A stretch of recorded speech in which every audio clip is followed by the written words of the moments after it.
With your Cougars Rewind, I'm Stephen Williams. The Columbus State softball team kicked off the weekend in fine fashion as the Lady Cougars continued rolling with 2 wins over Augusta State.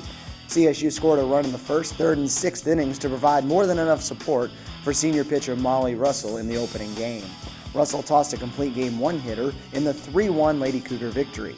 Brannigan Wicks also hit her 3rd home run of the season in the 3rd inning. The roll continued for CSU in Game 2 as the Lady Cougars scored 4 runs in the 1st inning, including the first home run of the season for redshirt freshman Bree Nolan.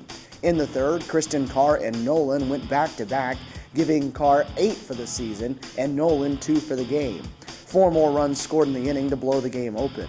Taylor Turner and Kristen Carr combined for another 1-hitter for CSU as the Lady Cougars took the second game 11-0. The Lady Cougars have now won 9 in a row and 21 of their last 23. Columbus State baseball had an exciting start to the weekend conference series with Flagler Friday night. Trailing 4-3 in the 9th inning, Jackson Oliver and Blake Edwards each singled with 1 out, bringing Ryan Lewis to the plate. The Cougar left fielder then ripped one down the left field line, allowing both runners to score and giving CSU a walk-off 5-4 win. Lewis continued his strong play in the second game of the series Saturday. In a 4-3 game in the 8th inning, Lewis crushed his 5th home run of the season, a 2-run shot.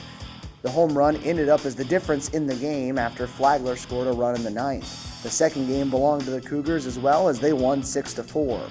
The final game of the series was once again a close affair. CSU took a 2-0 lead in the 3rd inning with RBIs from Cameron Scott and Brett Teschner.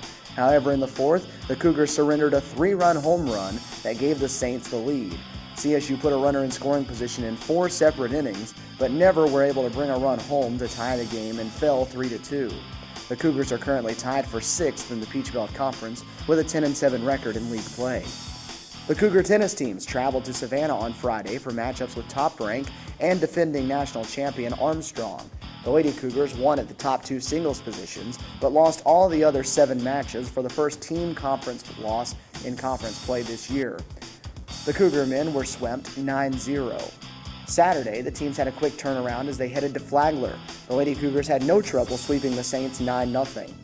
The Cougar men picked up their 8th victory over a ranked opponent with an 8-1 win. The Columbus State track and field teams were in Atlanta for the 2nd straight weekend as they participated in the Emory Classic Friday and Saturday. The women's team posted a 3rd place finish for the 2nd straight week. Shatil Bradford grabbed the only 2 individual wins for the meet, winning both the shot put and the discus.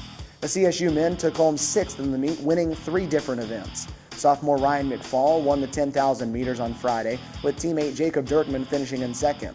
Gerald Chichester broke the CSU school record in the 400-meter hurdles en route to a 1st place finish. And the 4x100 relay team of Chichester, Isaiah Lay, Norbert Farrell, and Jeremy Williams put down a season best time on their way to a victory. Stay up to date on the latest happenings in Columbus State athletics on Facebook at facebook.com/CSU Cougars and on Twitter by following @CSU Cougars.